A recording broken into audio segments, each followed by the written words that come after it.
Hello everyone welcome to my Saudi vlog. So நேற்று நான் ஒரு விசா எக்ஸ்டென்ஷன் பற்றி அப்டேட் போட்டிருந்தேன். அதில் வந்து நிறைய எனக்கு க்யூரிஸ் வந்திருக்கு, கொஸ்டின்ஸ் வந்திருக்கு எப்படி பண்ணணும்னு சொல்லிட்டு. ஸோ எனக்கும் வந்து இது ஒரு ஷாக்கான நியூஸ் தான், விசா மறுபடியும் எக்ஸ்டென்ஷன் ஆகுதுன்னு சொல்லிட்டு. ஸோ ஆமாங்க, 18 ஏப்ரலுக்கு அப்புறமா 2nd ஆஃப் மே தக் வந்து விசா வந்து எக்ஸ்டென்ஷன் ஆகுது.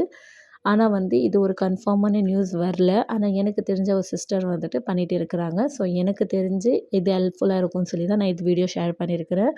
ஆனால் ரேட் வந்து ரொம்ப ஹை ரேட்டாக இருக்குது. ரேட் வந்து 980, 1500லாம் இருக்குது. அண்ட் ஏஜென்ட் த்ரூ தான் ஆகுதுன்னு அவங்களும் சொன்னாங்க. அண்ட் அவங்களும் வந்து பண்ணிகிட்டு இருக்கிறாங்க. உங்களுக்கு தெரிஞ்ச ஸ்பான்சர், உங்களுக்கு தெரிஞ்ச ஒரு நம்பிக்கையான ஏஜென்ட்டுக்கு வந்து நீங்கள் தந்துட்டு இது வந்து விசா எக்ஸ்டென்ஷன் பண்ணிக்கலாம். அண்டு நாட் கன்ஃபார்ம்க்கு எல்லாருக்கும் நீங்கள் பண்ணி தரலான்னு சொல்லிட்டு அவங்களால முடிஞ்ச ட்ரை அவங்க தராங்க.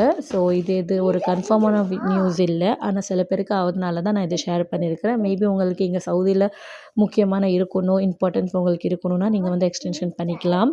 அண்ட் இப்போ ஃப்ளைட் டிக்கெட்ஸ் வந்து ரொம்ப ஹையாக இருக்குது. ஸோ மேபி வந்து மறுபடியும் எக்ஸ்டென்ஷன் தந்தால் ஸோ ரேட் டிக்கெட்ஸ் கொஞ்சம் கம்மியாகலாம்.